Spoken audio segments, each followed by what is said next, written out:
Well, good morning, everyone. Welcome to the China Data In-Depth Conference call. My name is Kevin Malone, and I work with CEIC Data. On behalf of the company, I'd like to thank everyone for attending. So today's presentation is going to cover our comprehensive China database and the value it provides to investors. Leading today's presentation from our side is going to be Sunny Young. Sunny is the global head of our China database, and he's been heading our China effort for a little bit over a decade. So today he's going to be providing an overview of our China product and describing the critical areas where we excel in this space. Before we get started, I'd like to take a quick minute to give those who aren't familiar with us just a very brief description of CEIC so that everything is placed in the proper context. So CEIC was started in 1992 as a platform that focused solely on providing China data. The thought behind that being that accurate data was very hard to get.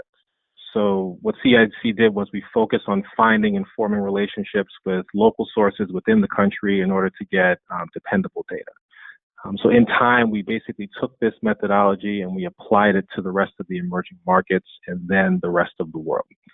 CEIC is used by the likes of companies like the IMF to the largest asset managers in the world.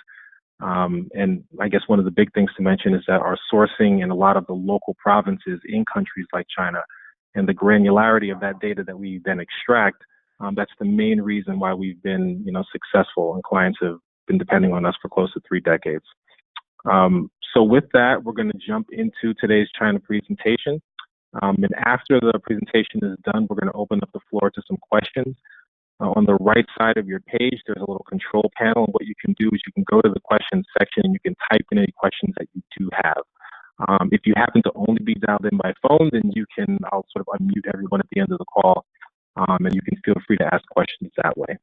But with that, I'm going to turn things over to Sunny. So Sunny, go ahead. The floor is yours. Thank you, Kevin. So just wanted to do a sound check. Everyone can hear me okay?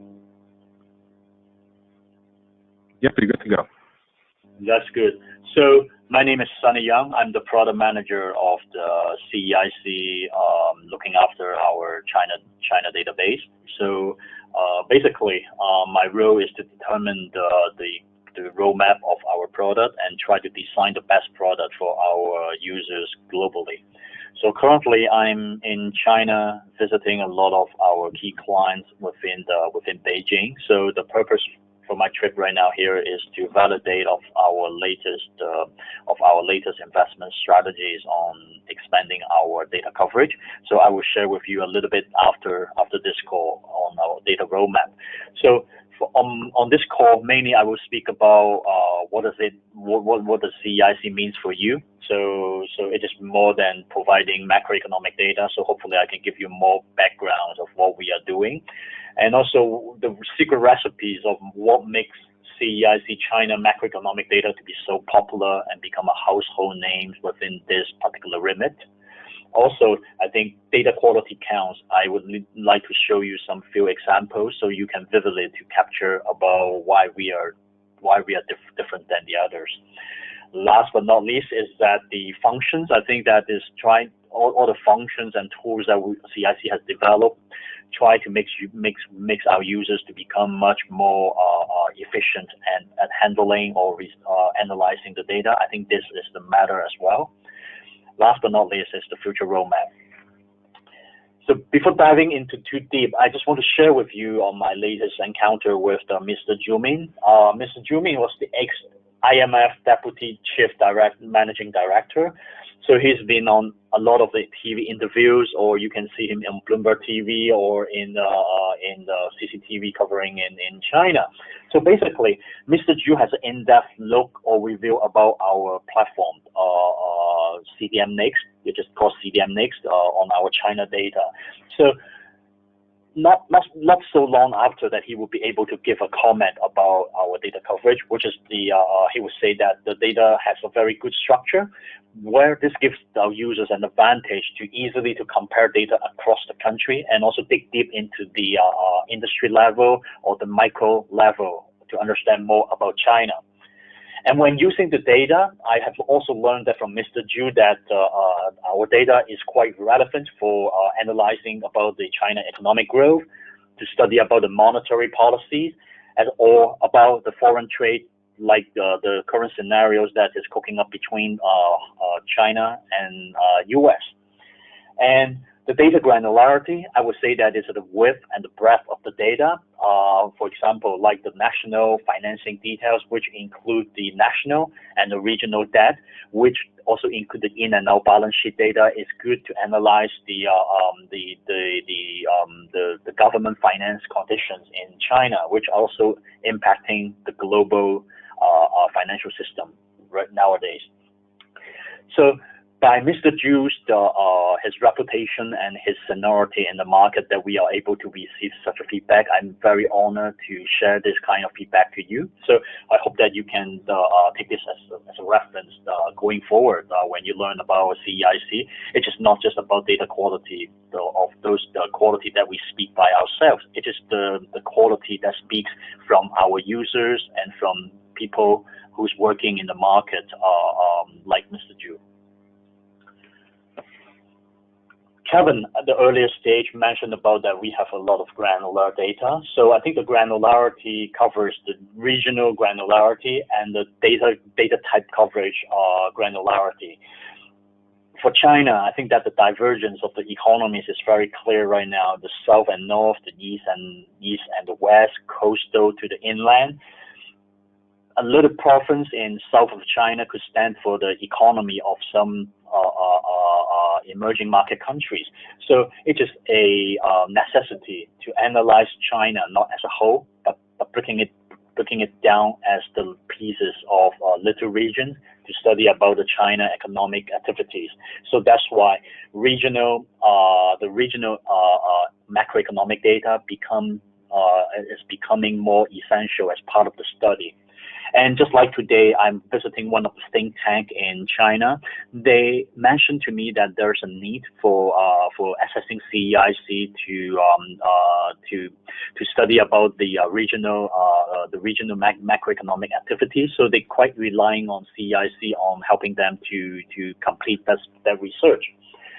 And besides granularity of the data, I think accuracy, the timeliness is very important.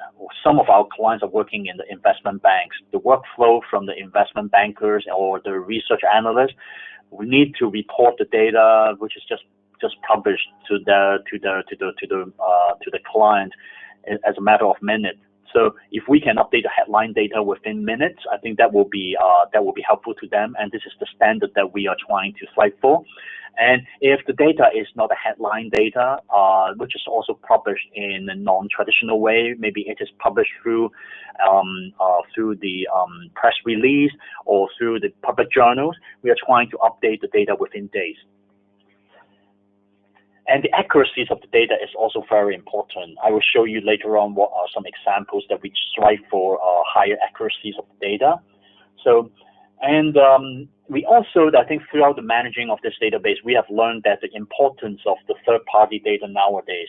So the data coming from National Bureau of Statistics is the official source of the data, of the macroeconomic data in China. But however, I think a lot of people have some questions about some questions about to believe the actual values of the data that the China government has published. So a lot of our clients would use third-party data to further validate the actual data published by the official source.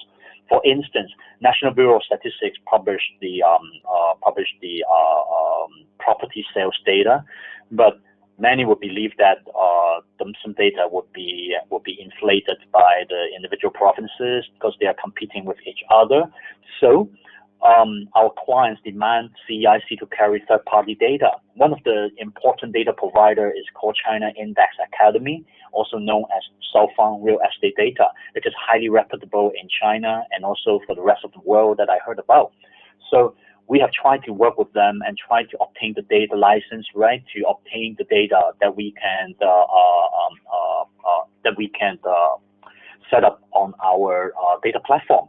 So our users could use two sets of the data to try to validate each other. So I think that this is the trend that we observe that our financial clients are doing globally.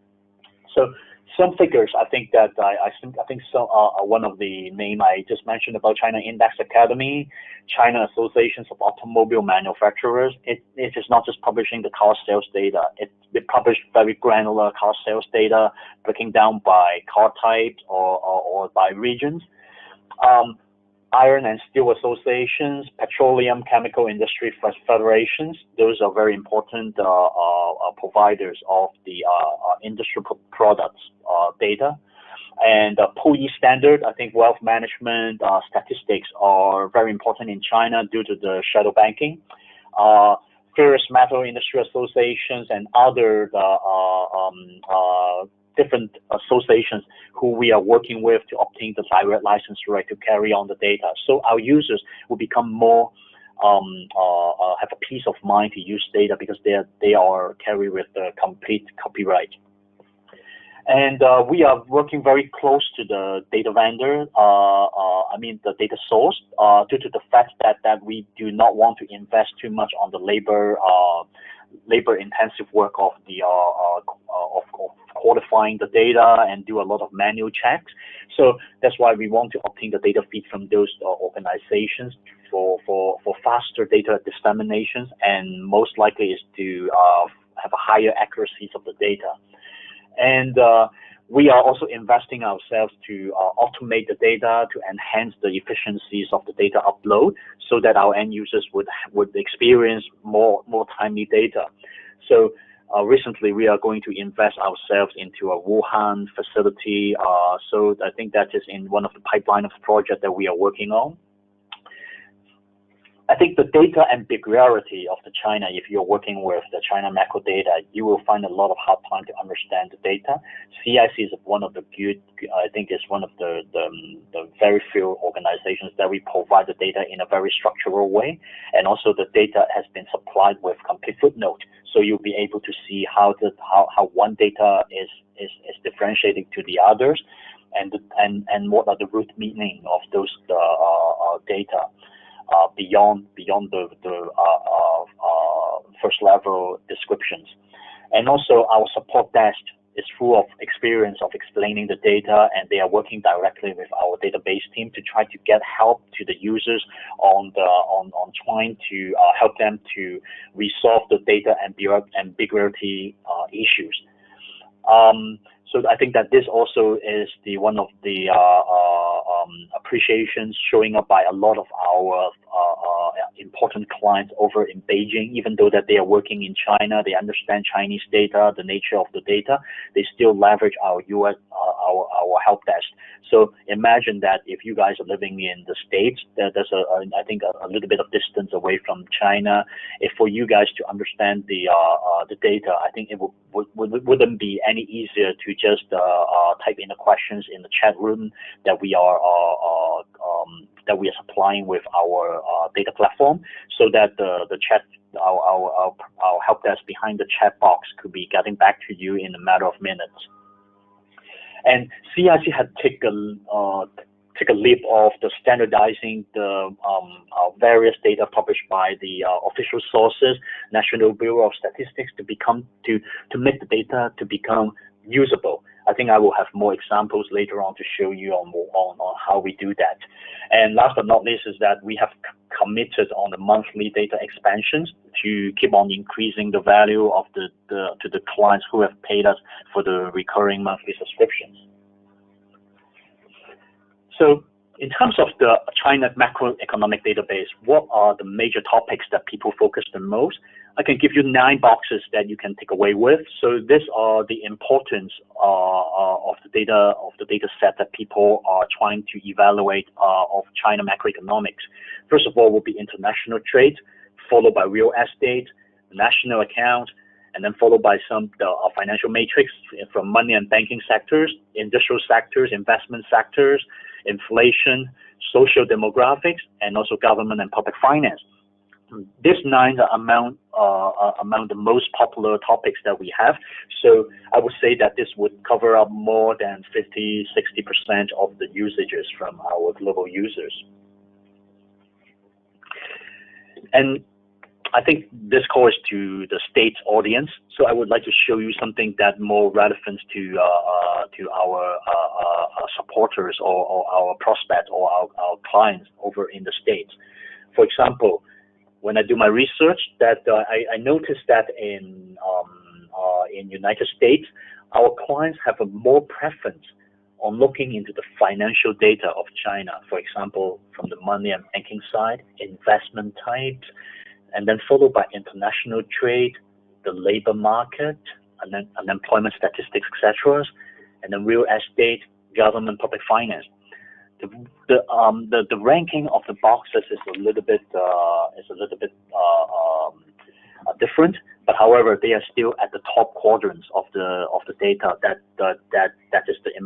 shows the importance at the analyzing importance of their China macroeconomic research. Now, so as I want to give you a further deep dive into the per client segments, do they use anything different? I would give you an answer is yes.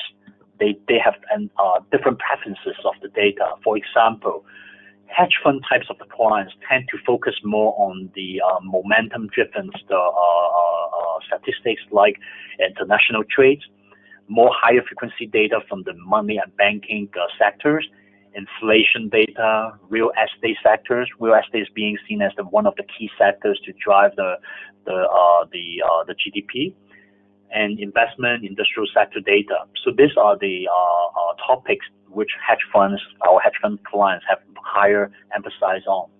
But when we look into asset management clients like investment management or buy-side clients, they have a more even interest in various different topics within the China Premium database.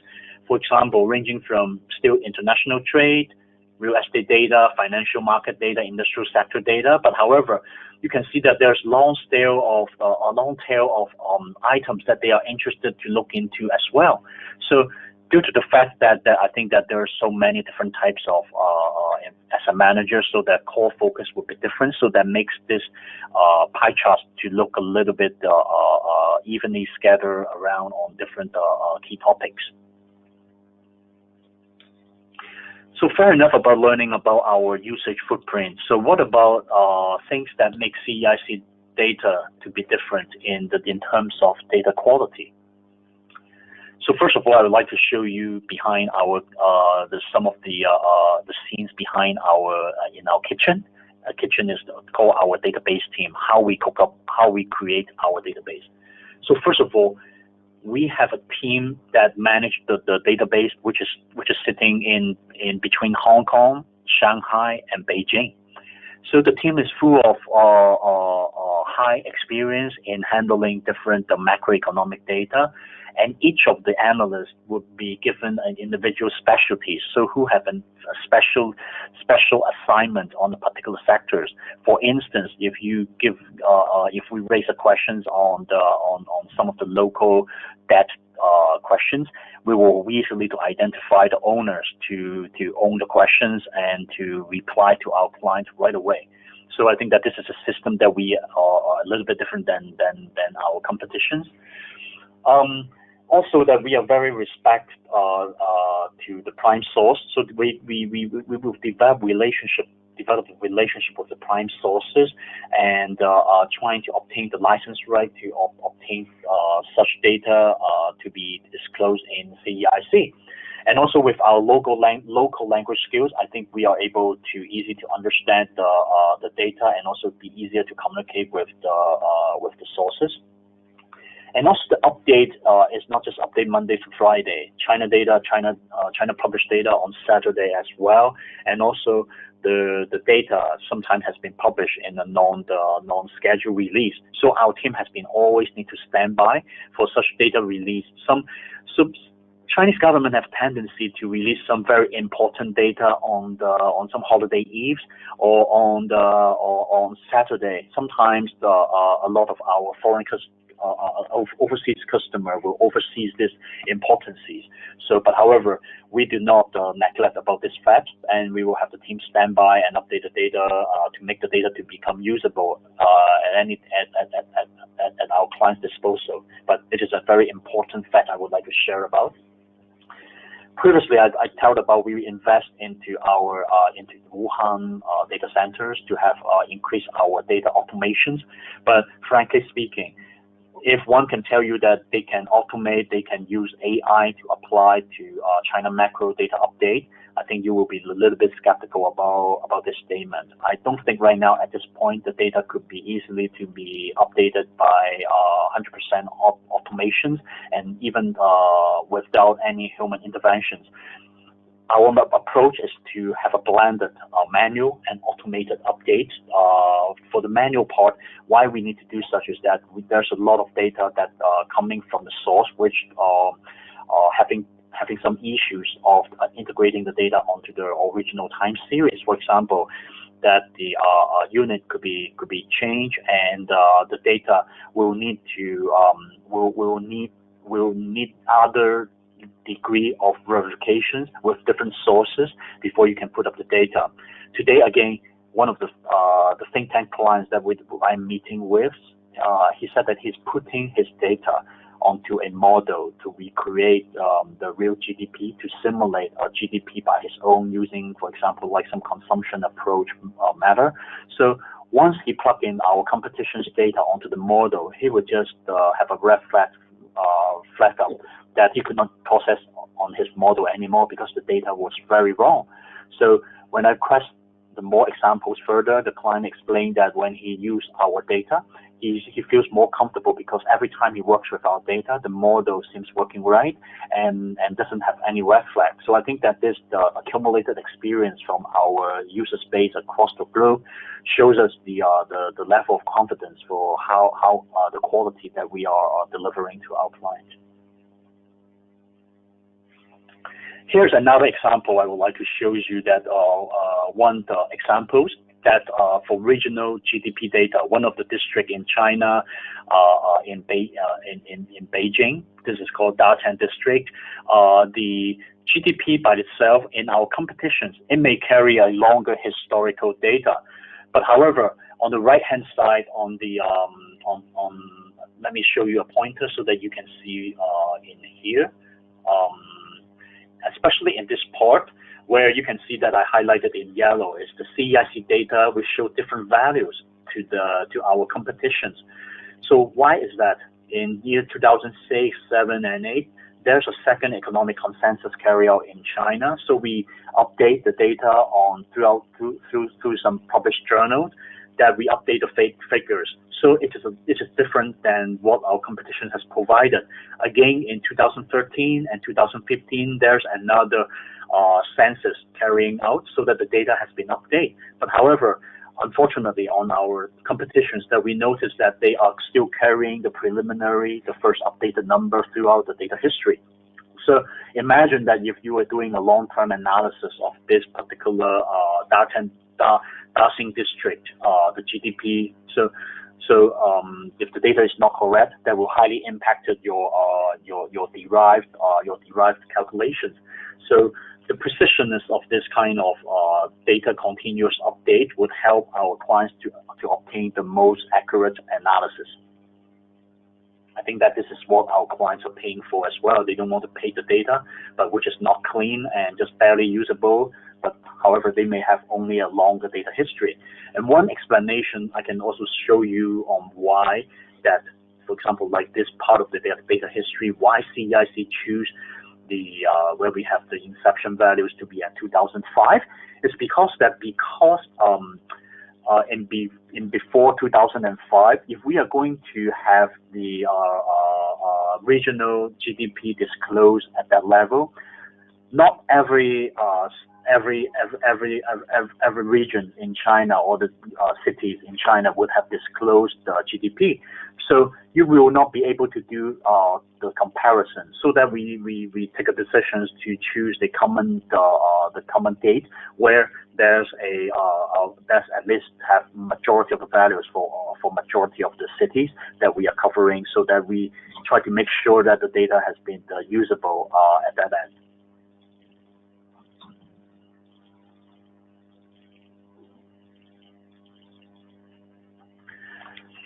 All right. So I think accuracies and usability on China raw data, you've heard me speaking about it. So some of the examples I've covered, for example, in our city level data, we observe that even though that there are on the same matrix of the data, different cities will have published different units. For example, like the usual residence population and household registered populations. So if we just publish the as is data on our database, could you imagine that you will be very frustrated that the data become non-usable and you're subscribing the data set? So what would you do? But CEIC is not just keening on just providing the as is data. We were trying to understand the data. If the data is not being usable, we were trying to understand and provide our research through the verifications of different sources. For example, from different statistical bulletins of the prefecture level cities to the annual yearbook to map out the actual data which we should be published on the prefecture level city level. And for the I think highly popular trade data, we also observed that the China Customs has changed the unit label from time to time. So once we have detected this, we will try to contact the source and we will try to obtain the correct values to put back onto the system before it is usable. We will not try to push something onto it just for the timing sake, but which is not usable at all. So I think this is why we are different. Also for our data series, if the series is on different statistical methodologies, for example, one is updated on a monthly cycle, one is a quarterly series, we would not trying to fill up the blanks by putting in the quarter value series onto the monthly series and to put to blend it into a single series. In CEIC, we will treat it as two different series, even on the same matrix. One is a quarterly data series, and the other one is the monthly recurring series. So it's clearly labeled, and our clients are all finding this very helpful on their end. So fair enough about the data, how we treat the data, to show you about how our kitchen works. So now I think that besides the data itself, we would like to make the data work harder for you. So how? We have designed the different systems or different analytics to try to make the data work in the way that you want and try to present to the precise analytics at your end. So first of all, I think that in China, we have the non-Gregorian calendar, so we just follow the China lunar calendars. So the Chinese New Year is different than the Western calendar New Year. This is not falling onto the same Western calendar date, like January the 1st is always the New Year day for China. No, it is not the case. Same goes for Dragon Boat festivals and also for the Mid-Autumn festivals. So we have developed the Chinese moving calendars seasonal adjustment functions so that our clients could streamline their workflow by using our platform to carry out all the calculations on our platform. So every data series that they exported it or onto the Excel, the data has already been smoothed instead of exporting the data series, and every time the clients need to seasonal adjust the series on the Excel spreadsheet themselves. So this is a little bit of I think time saved on the client's end that we try to help. And I think we have served different clients globally, not just financial clients. Financial clients is always smart. They know what to look for the data. But however, we have academic clients, we have government types of the clients, we have corporate types of the clients. Many clients at different needs, so at different levels of the data literacies. So for some clients who may not be familiarized with China or may not be familiarized with the macroeconomic analysis, we have created different data called data analytic and analysis module called CEIC Insights. So we have written a lot of baseline macroeconomic cases in China to facilitate data discovery. For instance, the daily workflow of our typical core clients in the economist divisions. They will read about news, and then once the news mentioned about certain articles, we have already developed some kind of modules mapping of the big topics, such as the lending conditions in China. So on the left-hand side, if you see that this is a news about there's a pressure for China's bank to keep down the lending. If anyone who would need to go to CEIC to look for such data, you don't need to go through the keyword search. You don't need to go for the typical compartmentized data lookup. You will just need to go to the relevant data insights. For example, China debt breakdown that we have, the financial risk insight, as well as the money supply. Various different data has been captured in this modules, so that you will be easy to extract the data or even go back to the original data series if you need to manipulate or further analyze the data or use it in your personal model. So this is the we are trying to do, and we are also having more data analysts to be on board to create more insight for clients, so that the analysis and news and macro data could be equally working with each other seamlessly. And recently, I think over in the past quarters, we have brought in our sister company called EMIS, EMIS, which is known for their the report on the emerging market. They have been written a lot about China macroeconomics, as well as the sector in-depth report published on a quarterly basis.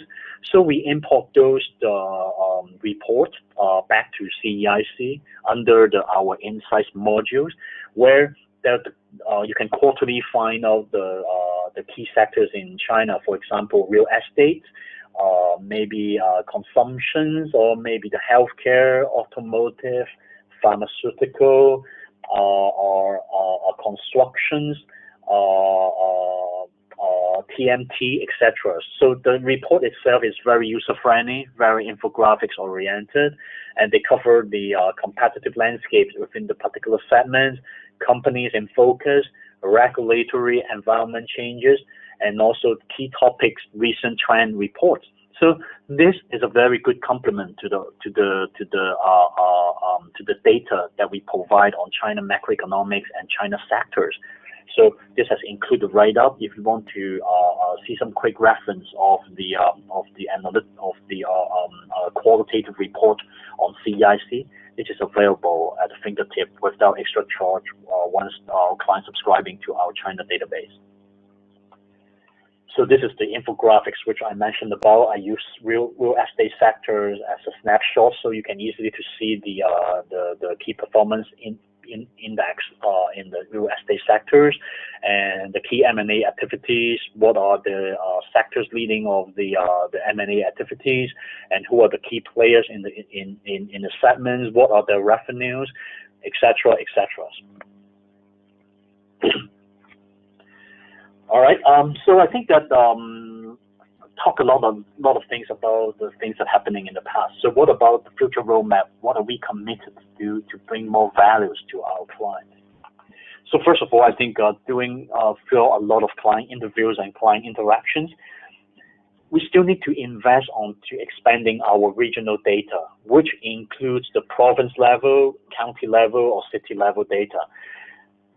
It is not an easy task because they will include a lot of expansions of the database team to work for the data, to make the data to become more usable, because data would not be exist in a data feed, which could be exist by the local in the local statistical journals, or maybe through the local websites. So we have to work with the local governments to obtain the data, and then to have it clean and have it to be make it usable, quality check before we can publish on our database. But we are committed to do it. So this is our management decisions to expand the regional cover of the data.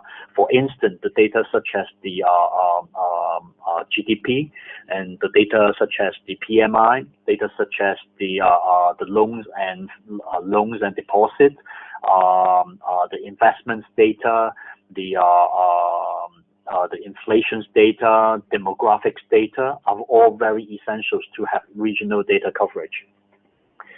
And secondly, what I've mentioned ago is that we are working with third-party providers in the past, but then again, we were trying to enhance the key sectors where we would see a lot of opportunity. For example, like in the TMT, automobile, real estate, consumer and retail, logistics and transportations. These are the key sectors that we are trying to focus at the first year. That means this year ahead, that we are trying to expand to have more third-party data provider to work with us.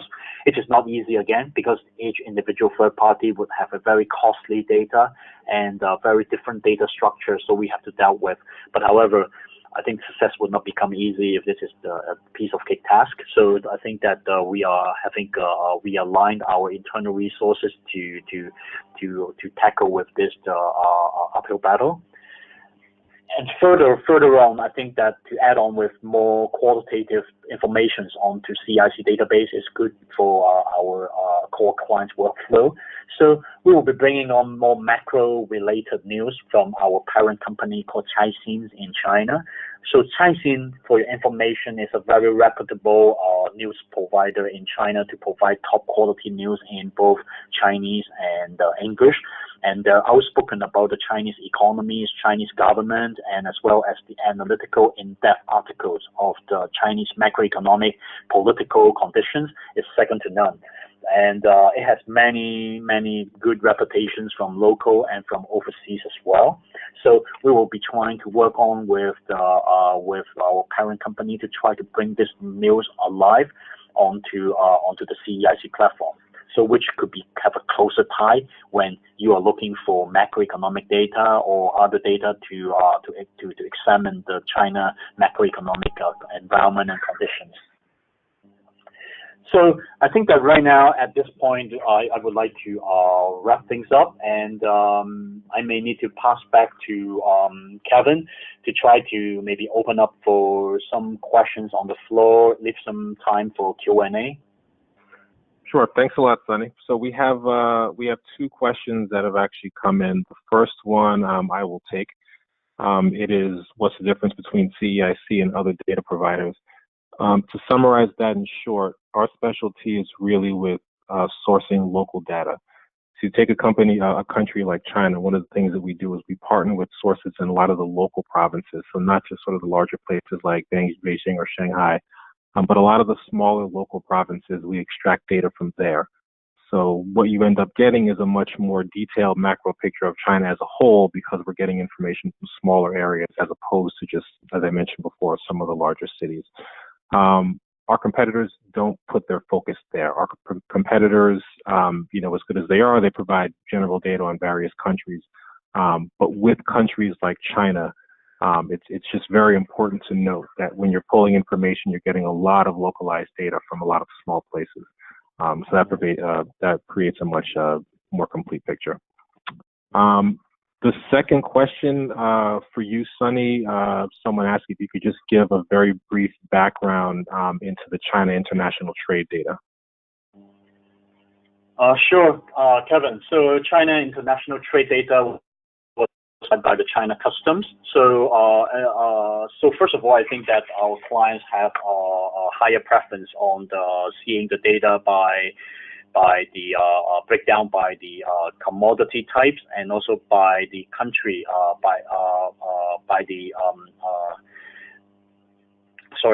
it is the breakdown by the breakdown by commodities and by trading partner countries. So this is a highly populated data among our international trade compartment. So the next important data would be for example, like the trade indices, which also has the quantum index, unit and values, trade values, segregations. And the other trade data that we have breaking down by the country and also by the prefecture city level coverage as well. So I think that this granularity of the data would help our clients to understand the recent trading tensions between China and US. However, right now, I think that over the last year, due to the trade tensions between U.S. and China, China Customs has been halting the data for a while, since second quarter or end of first quarter in 2018. So we do not have data from that period of time, and up to recently, the data has been all up onto a public website published by the China Customs.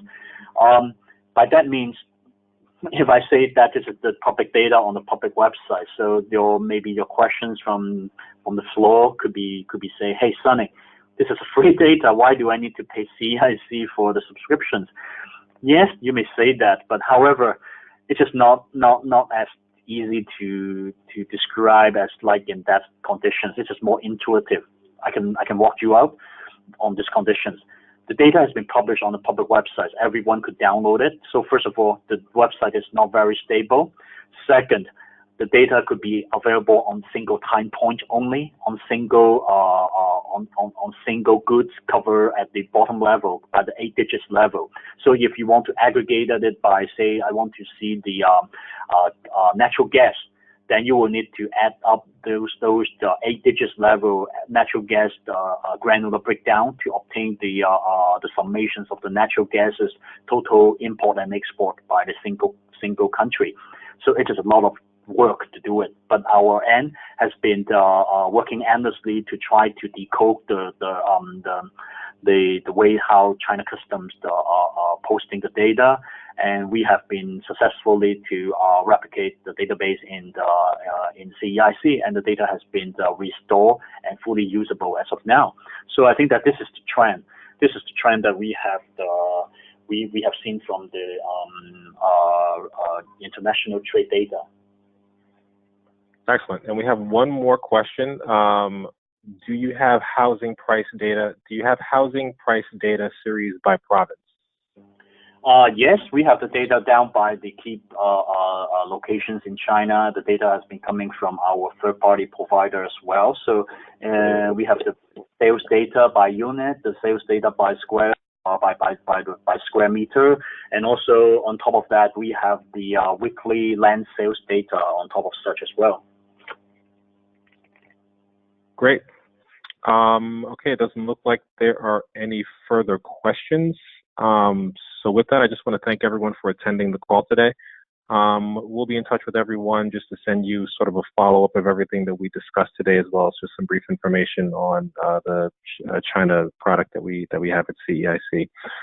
So again, appreciate everyone dialing in for the call. Have a great day. Thank you. Goodbye.